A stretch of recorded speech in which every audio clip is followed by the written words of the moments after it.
ஊரோட எல்லையில இருக்கிற ராமையாவோட குடிசையில காலையிலேயே வேலைகள் நடந்துகிட்டு இருந்துச்சு.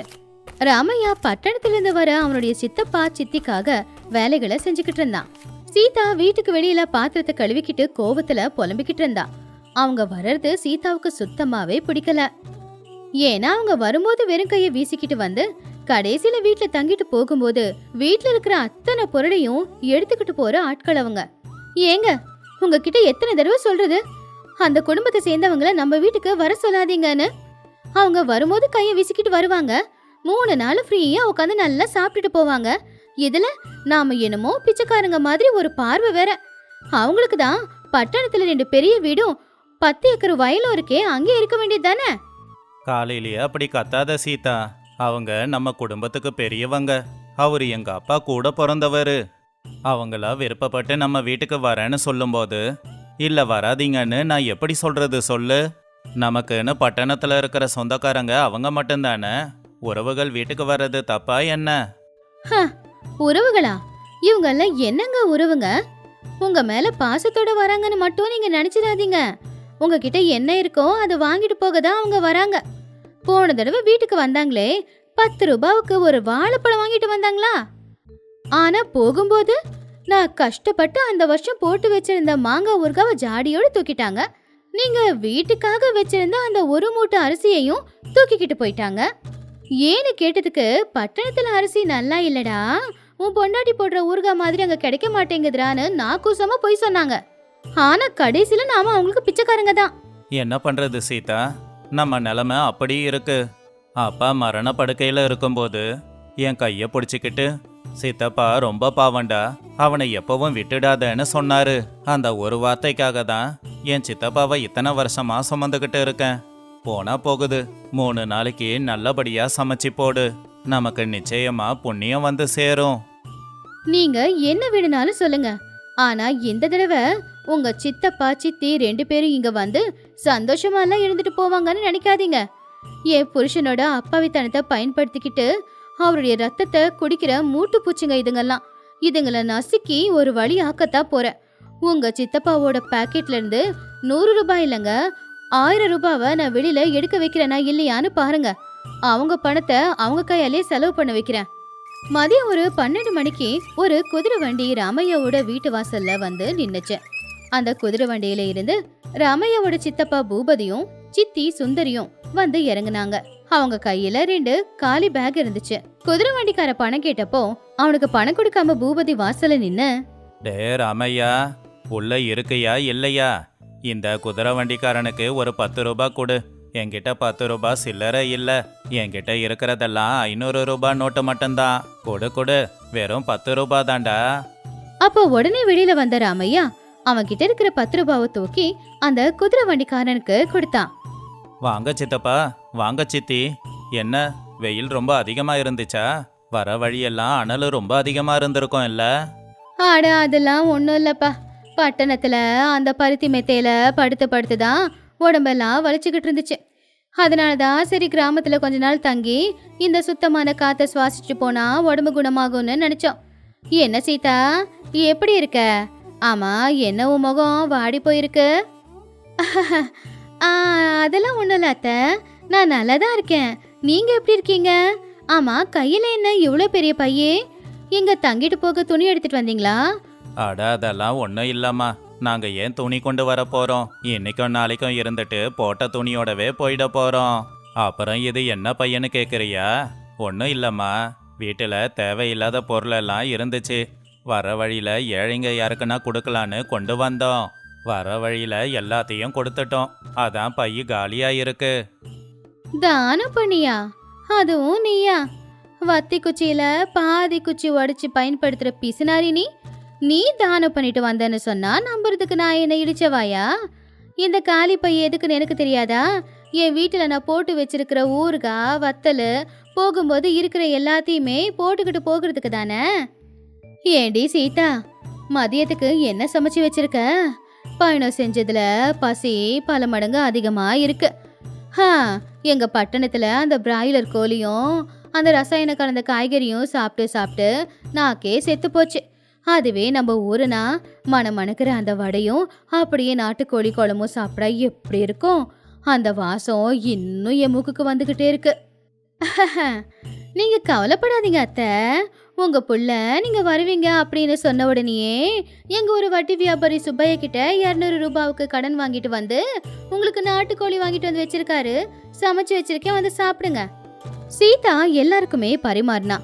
பூபதியும் சுந்தரியும் வாழையில இருக்கிற நாட்டுக்கோழிய ரசிச்சு ருச்சி சாப்பிட ஆரம்பிச்சாங்க. சொல்ல போனா ராமையாவுக்கு சீதாவுக்கு இருக்கான்னு கூட அவங்க கண்டுக்கல. கடைசியில ராமையாவுக்கும் சீதாவுக்கும் மிச்சம் இருந்தது கோழி கறி இல்ல, வெறும் குழம்பு மட்டும்தான். அன்னைக்கு ராத்திரி நேரம் வீட்டுக்கு வந்த விருந்தாளிங்க வீட்டுக்குள்ள பாய் போட்டு நல்லா படுத்து தூங்கிக்கிட்டு இருந்தாங்க. ஆனா பாவம் ராமையா வீட்டுக்கு வெளியில வாசல்ல பாய போட்டுக்கிட்டு உக்காந்துக்கிட்டு ஆகாயத்தை பார்த்துக்கிட்டு கண்ணுல இருந்து கண்ணீரை விட்டுக்கிட்டு இருந்தான். அப்ப அதை பார்த்து சீதா பக்கத்துல வந்தா. ஏங்க, ஏன் இப்படி அழுதுகிட்டு இருக்கீங்க? அவங்க குழம்புல இருக்கிற கறி எல்லாத்தையும் சாப்பிட்டுட்டாங்க. உங்களுக்கு ஒண்ணு கூட மிச்சம் வைக்கலன்னு உங்களுக்கு கவலையா இருக்கா? பரவாயில்ல விடுங்க, நாளைக்கே உங்களுக்கு நான் தனியா குழம்பு எடுத்து வச்சிடுறேன். நான் கவலைப்படுறது அதுக்காக இல்லை சீதா. என் சித்தப்பா பூபதியை பார்த்த உடனே என் சின்ன வயசுல நடந்ததெல்லாமே எனக்கு ஞாபகம் வந்துச்சு. நான் சின்ன வயசுல நடந்ததை நினச்சி தான் கவலைப்பட்டுக்கிட்டு இருக்கேன். உனக்கு ஒரு உண்மையை சொல்லவா? ஏங்க, என்னாச்சு? அவங்கள பார்த்ததும் என்ன கவலை உங்களுக்கு? எனக்கு ஒரு 10 வயசு இருக்கும்போது எங்க அப்பாவுக்கு திடீர்னு மஞ்சக்காமலை வந்து படுத்த படுக்கையாயிட்டாரு. எனக்கு வைத்தியத்துக்கு 500 ரூபாய் தேவைப்பட்டுச்சு. அந்த 500 ரூபாயை வாங்கிட்டு வான்னு சித்தப்பா வீட்டுக்கு என்ன அனுப்புனாரு. தம்பி, ஒரு 500 ரூபாய் வேணும் என் வைத்தியத்துக்காக, தயவு செஞ்சு புள்ளக்கிட்ட கொடுத்து அனுப்புன்னு எங்க அப்பா எழுதி அனுப்புன கடுதாசி என்கிட்ட இருந்துச்சு. ஆனா இவரு என்கிட்ட 1 ரூபா கூட கொடுக்கவே இல்லை சீதா. உங்க அப்பா செத்தா சாகட்டும், அதனால எனக்கு என்ன நஷ்டம் வரப்போகுதுன்னு சொல்லி என்ன அவங்க வீட்டை விட்டு வெளியில அனுப்பி வச்சாரு. அப்படின்னு சொல்லி ராமையா தேம்பி தேம்பி அழுதுகிட்டு இருந்தான். அப்ப சீதாவுக்கு கண்ணுல கண்ணீர் வந்துச்சு.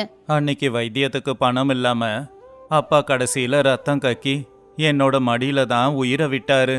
அன்னைக்கு அப்பாவோட சாவுக்கு வந்தவன் அழுது நாடகமாடி எங்க அப்பாவோட தலையாண்ட இருந்த பித்தளை பாத்திரத்தையும் வீட்டில் இருந்த மாட்டையும் உங்க அப்பா எனக்கு கடன் பாக்கி வச்சிருக்காரு, அதுக்கு பதிலாக இதை எடுத்துக்கிட்டு போறேன்னு சொல்லி எடுத்துக்கிட்டு போயிட்டாரு.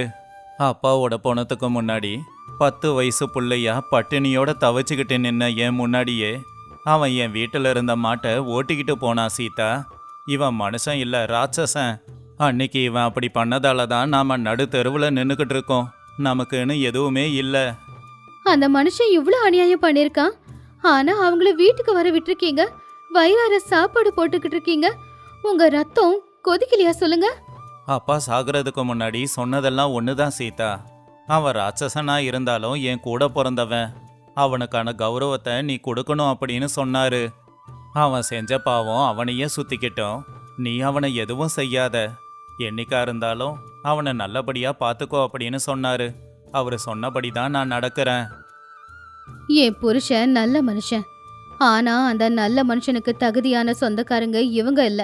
சொந்த அண்ணனோட சாவுக்கு வந்து அவருடைய சொத்தையே எடுத்துக்கிட்டு போனவங்க எல்லாம் மனுஷங்க இல்லைங்க. இவங்கெல்லாம் மிருகங்களுக்கு கூட சம கிடையாது. என் புருஷனை கஷ்டப்படுத்தின இவங்கள நான் சந்தோஷமா நிச்சயமா இருக்க விட மாட்டேங்க. நாளைக்கு காலையில நான் என்ன பண்ண போறேன்னு பாருங்க. நான் யாருன்னு அவங்களுக்கு நான் காட்டுறேன். அடுத்த நாள் காலையில விடிஞ்சதும் பூபதி எழுந்திருச்சு வெளியில வந்து உக்காந்துக்கிட்டு இருந்தான். ராமையா உடிச்சிட்டு வந்து கொடுத்த வேப்பங்குச்சியில அவன் பல்ல விளக்கிக்கிட்டு இருந்தான். சீதா அவ ஒரு திட்டத்தை போட்டு அந்த ஊர்ல துணிக்கடை வச்சு நடத்திக்கிட்டு இருந்தா. அவளுடைய அண்ணனான ராமலிங்கத்துக்கு ஒரு விஷயத்த சொல்லிவிட்டா. ஐயோ மாமா, நடக்க கூடாதது நடந்து போச்சுங்க மாமா. ஐயோ, பெரிய ஆபத்துல மாட்டிக்கிட்டோம் மாமா. என்னம்மா சீதா, எதுக்காக இப்படி கத்திக்கிட்டு இருக்க? திருடன் யாராவது வீட்டுக்குள்ள புகுந்துட்டானா? எங்க பையன் எல்லாம் தூக்கிக்கிட்டு போயிட்டானா? ஐயோ, திருடன் வந்து எதை கொண்டு போயிருந்தாலும் பரவாயில்லையே மாமா. இன்னைக்கு நல்ல நாள், அதனாலதான் உங்க பேருல அர்ச்சனை பண்ணலான்னு கோயிலுக்கு போனா உங்க பேரு ராசி நட்சத்திரம் சொன்ன உடனேயே பூசாரி அப்படியே பயந்து போயிட்டாரு. இன்னைக்கு சரியா மதியம் 12 மணிக்கு உங்களுக்கு மிருத்யு கண்டம் இருக்காமா, அதாவது சாவு கண்டம். நீங்க ஏதோ பாவம் பண்ணிருக்கீங்களாமே, அந்த பாவத்தினாலதான் இன்னைக்கு நீங்க சாக போறீங்களாமா. என்ன சொல்ற சீதா? ஏன் புருஷன் செத்துடுவாரா? அது எப்படி சாத்தியம்? என் கண்ணு முன்னாடி என் புருஷன் நல்லா தானே இருக்காரு. நேத்து கூட அவ்வளோ கோழிக்கறிய சாப்பிட்டாரே, அவரு பலமா தானே இருக்காரு. ஐயோ அத்தை, மாமா நல்லா இருக்கணும்னு தான் எனக்கும் ஆசை. ஆனா பூசாரி சொல்றது பொய்யாகாதே. அவரு தான் கண்டம் இருக்கு அப்படின்னு சொன்னாரு. ஆனா அதுக்கு ஒரு பரிகாரமும் இருக்கிறதா சொன்னாரு. ஆ என்னம்மா பரிகாரம் அது? தேங்காவை உடைக்கணுமா? இல்லை யாருக்காவது 10 ரூபாய் தானம் பண்ணணுமா? இல்லை எதுனா ஓமத்தை வளர்க்கணுமா? ஐயோ இல்ல மாமா, நீங்க இன்னைக்கே இதே ஊர்ல யாராவது ஒரு ஏழைக்கு உங்களுடைய கைப்பணம், உங்க சொந்த பணத்தை போட்டு 5000 ரூபாவுக்கு துணி எடுத்து கொடுக்கணுமா. அதுவும் காலையில 11 மணிக்கு முன்னாடியே செய்யணுமாமா. ஏன்னா 12 மணிக்கு கண்டம் இல்லையா. 11 மணிக்கு முன்னாடி செய்யலனா 12 மணிக்கு உங்க உசுறு போயிடுமா. 11 மணில இருந்து 12 மணிக்குள்ள உங்களுக்கு நெஞ்சு வலி வந்து செத்து போயிடுவீங்க அப்படின்னு பூசாரி சொன்னாரு மாமா. இப்பவே பூபதிக்கு நெஞ்சு வலி வர மாதிரி தான் இருந்துச்சு. அவன் சட்டப்பையில இருந்து 5000 ரூபாய் எடுத்து மத்தவங்களுக்கு செலவு பண்றதும் அவனுடைய உசுறு போறதும் ரெண்டுமே ஒண்ணுதான் அப்படின்னு மனசுக்குள்ள நினைச்சான். 5000 ரூபாவா? நான் என் பொண்டாட்டிக்கு புடவை எடுத்து கொடுத்தே 10 வருஷம் ஆச்சு. இதில் யாருன்னே தெரியாத ஒருத்தவனுக்கு நான் என் கையால் 5000 ரூபாய் தானம் பண்ணணுமா? இதெல்லாம் இந்த சீதா திட்டம் போட்டு நடத்துகிற நாடகம் மாதிரி இருக்கு. என் பணத்தை செலவு பண்ண வைக்க தான் இப்படி செய்யறா போல. அதெல்லாம் என்கிட்ட நடக்காது. அட, இதெல்லாம் கட்டுக்கதம்மா. எனக்கு எந்த கண்டமும் இல்லை. என்கிட்ட தானம் பண்ண 5000 ரூபாயும் இல்லை. எனக்கு எதுவுமே ஆகாதுமா. சரிங்க மாமா, உங்க உசுரை விட உங்களுக்கு பணம் முக்கியம்னா எங்களால என்ன செய்ய முடியும்? ஏங்க, ஆனா ஒண்ணு, மாமா இப்ப நம்ம வீட்ல இருக்காரு. அவர் உசுறு இங்க போச்சுன்னா அவருக்கு ஈமச்சடங்கு எல்லாத்தையும் நாம தான் பண்ணியாகணும். நீங்க சீக்கிரமா போய் ஒரு 10 கட்டு விறகு வாங்கிட்டு வாங்க. அப்படியே பணத்துக்கு மேல போத்த வெள்ளை துணியும் வாங்கிட்டு வந்துருங்க. செய்ய வேண்டியதெல்லாம் ஒழுங்கா செய்யணும்ல. அத கேட்டதும் சுந்தரிக்கு இதையுமே நின்னு போற மாதிரி ஆயிடுச்சு. ஏங்க, பேசாம அந்த தானம் எதுவோ பண்ணிடுங்க. நம்ம வீட்டு பக்கத்துல இருக்கிற சுப்பையாவ பூசாரி தானம் செய்ய சொன்னப்போ அவன் செய்யாமையே செத்து போயிட்டானேங்க. பேசாம பணத்தை செலவு பண்ணிடுங்க. உங்க உசுரை விட அந்த 5000 ரூபாய் முக்கியம் இல்லைங்க. உங்க பனியன்ல உள்ள ஒரு பை தைச்சு அதுல 10,000 ரூபாய் வச்சிருக்கீங்கல்ல, அதுல இருந்து ஒரு 5000 எடுத்து செலவு பண்ணுங்க. இந்த வயசுல என்ன தனியா தவிக்க விட்டுட்டு போயிடாதீங்க. அதை கேட்டு பூபதிக்கு வேர்த்து கொட்ட ஆரம்பிச்சுது. உயிர் பயத்துக்கு முன்னாடி பிசினாரித்தானே எல்லாம் பறந்து போச்சு. சரி வாங்க போலாம். அந்த பூசாரி நாசமா போக, என் பணத்தை எடுக்க பாக்குறான்ல, அவன்லாம் நல்லா இருப்பானா அப்படின்னு சொல்லிக்கிட்டு அவங்க 4 பேருமே நேரா ஊருக்கு நடுவுல இருக்கிற ஜவுளி கடைக்கு போனாங்க. அது சீதாவோட அண்ணனோட கடை. ராமலிங்கத்துக்கிட்ட சீதா ஏற்கனவே எல்லா விஷயமும் சொன்னதுனால அவன் கடையில சிரிச்சுக்கிட்டே இவங்களுக்காக காத்துக்கிட்டு இருந்தான். வாங்க மாமா வாங்க. சீதா உங்களை பத்தி ஏற்கனவே என்கிட்ட சொல்லிட்டா. இந்த காலத்துல யார் இப்படியெல்லாம் செய்ய முடியும்? நீங்க அந்த கடவுளையே மிஞ்சிட்டீங்க. 5000 ரூபாய் துணியை தானம் பண்ண போறீங்களாமே. இந்தாங்க, இந்த பட்டு புடவையும் பட்டு வேட்டியும் சரியா 5000 ரூபாய் தான். 1 ரூபாய் கூட அப்படி இப்படி இல்ல. பூபதி அந்த பட்டு புடவையையும் பட்டு வேட்டியையும் பார்த்து, இத நான் தானம் பண்ணணுமா? இத நானே உடுத்துனது இல்லையே அப்படின்னு மனசுக்குள்ளேயே ரொம்ப கவலைப்பட்டுக்கிட்டு பனியனுக்கு உள்ள தைச்சிருந்த அந்த பைய கிழிச்சு அதுக்குள்ள இருந்து 5000 ரூபாய் நோட்டை எடுத்து ஒவ்வொரு நோட்டா கொடுக்கும்போது கூட அவனுக்கு இதய துடிப்பு நின்னு துடிச்சுக்கிட்டு இருந்துச்சு. இந்த ராமலிங்கம், இதுல 5000 ரூபாய் இருக்கு. என்ன கண்டமோ அந்த கண்டம் போனா போதும். இப்ப இந்த பட்டு புடவையையும் வேட்டியும் யாருக்கு தானமா கொடுக்கணும் சீதா? தெருவுல போறவங்க யாருக்குன்னா தரணுமா? யாருக்கோ எதுக்கு மாமா? தானம் பண்ணும்போது முதல்ல ரத்த சம்பந்தப்பட்ட உறவுகளுக்கு தானம் பண்ணாதான் புண்ணியம் கிடைக்கும் அப்படின்னு எங்க பாட்டி சொல்லுவாங்க. என் வீட்டுக்காரர்கிட்ட இப்படி ஒரு பட்டு வேஷ்டியே இல்ல, என்கிட்டயும் இப்படி ஒரு பட்டு புடவையே இல்ல. பேசாம இத நாங்களே எடுத்துக்கிறோம், உங்களுடைய சாபமும் போயிட போகுது. அதை கேட்டு பூபதியும் சுந்தரியும் ஷாக் ஆயிட்டாங்க. அவங்களுக்கு இதையுமே நின்னு போயிடுச்சு. நாங்க எடுத்த பட்டு புடவையும் பட்டு வேட்டியையும் ராமையா சீதாவுக்கு தான் கொடுக்கணுமா? அப்படின்னா சீதா ஏதோ பொய்ய சொல்லி எங்க பணத்தை செலவு பண்றதுக்காக தான் திட்டம் போட்டிருக்காளா அப்படின்னு நினைச்சாங்க. ஆனா உசுறு மேல இருந்த பயத்துல ஏற்கனவே பணத்தை கொடுத்துட்டாங்க. அதனால வாயை மூடிக்கிட்டாங்க. அடி பாவி, இந்த சீதா என்ன அநியாயமா ஏமாத்திட்டாளே. என் கையாலேயே என்னோட 5000 செலவு பண்ண வச்சிட்டாளே. நான் தான் புத்திசாலின்னு நினைச்சா இவ என்னையே முழுங்குற அளவுக்கு புத்திசாலியா இருக்கா. என் கண்ணு முன்னாடியே என்னோட 5000 ரூபாய் என் கையை விட்டு போயிடுச்சே. இவங்க வீட்டுக்கு வந்து தங்க நினைச்சதுக்கு எனக்கு இது தண்டனை போல. என்ன சீதா இதெல்லாம்? சித்தப்பா எனக்கு 5000 ரூபாய்க்கு துணி எடுத்து கொடுக்கறதா? எனக்கு ஒண்ணுமே புரியலையே. இதெல்லாம் உங்க சித்தப்பா உங்க மேல வச்சிருக்கிற பாசங்க. அவருக்கு கண்டமும் போயிடுச்சு, நமக்கு துணியும் வந்துருச்சு. வாங்க வீட்டுக்கு போலாம். அப்படி ஜவுளி கடையில இருந்து எல்லாரும் வீட்டுக்கு வந்ததுக்கு அப்புறமா பூபதி தனியா உட்காந்து யோசிச்சுக்கிட்டு இருந்தான். 3 நாள் ஓசியில சாப்பாடு சாப்பிட்டுட்டு போலான்னு வந்த மொதல் நாளே 5000 ரூபாவை செலவு பண்ண வேண்டிய நிலைமைக்கு ஆளாயிட்டோமே. இன்னும் ஒரு நாள் இங்க இருந்தா இந்த சீதா மிச்சம் இருக்கிற 5000 ரூபாயும் பிடிங்கிடுவா அப்படின்னு சொல்லி அன்னைக்கு மதியமே புருஷன் பொண்டாட்டி 2 பேரும் அந்த காலி பைய தூக்கிக்கிட்டு கிளம்பிட்டாங்க. என்ன சித்தப்பா அதுக்குள்ள கிளம்பிட்டீங்க?